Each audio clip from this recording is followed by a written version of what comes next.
church or in a Sunday school class, depending on how old you are. Back in the days when I was a kid, we used to have Sunday school classes. Yeah. For the youth, for the young kids.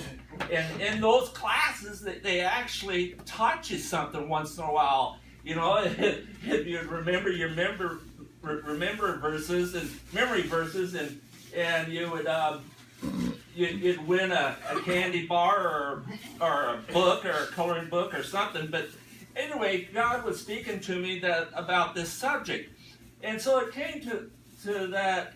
I asked my wife. I says, "Honey, do you remember the story about the woman that was caught being a harlot?"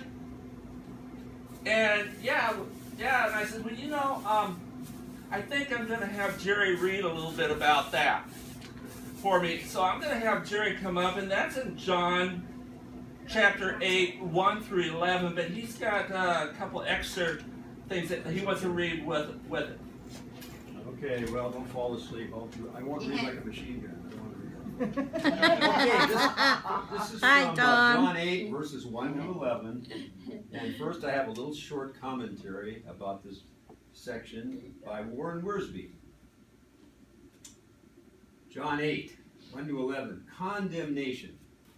The woman was guilty, but where was the man? Both of them deserved to die. It was a trap, and Jesus knew it. But he ended up trapping the trappers. Did he write on the ground to remind them that he had written the law, or to refer them to Jeremiah 17:13? Here is our wonderful assurance. There is therefore now no condemnation to those who are in Christ Jesus. That's in Romans 8:1. John 8, 1 to 11.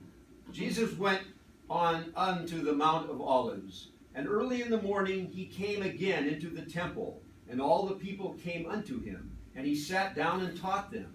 And the scribes and Pharisees brought unto him a woman taken in adultery, and when they had set her in the midst, they say unto him, Master, this woman was taken in adultery, in the very act. Now Moses in the law commands us that such should be stoned. But what sayest thou? This they said, tempting him, that they might have to accuse him. But Jesus stooped down, and with his finger wrote on the ground, as though he heard them not. So when they continued asking him, he lifted up himself and said unto them, He that is without sin among you, let him first cast a stone at her. And again he stooped down and wrote on the ground. And they which heard it, being convicted by their own conscience, went out one by one, beginning at the oldest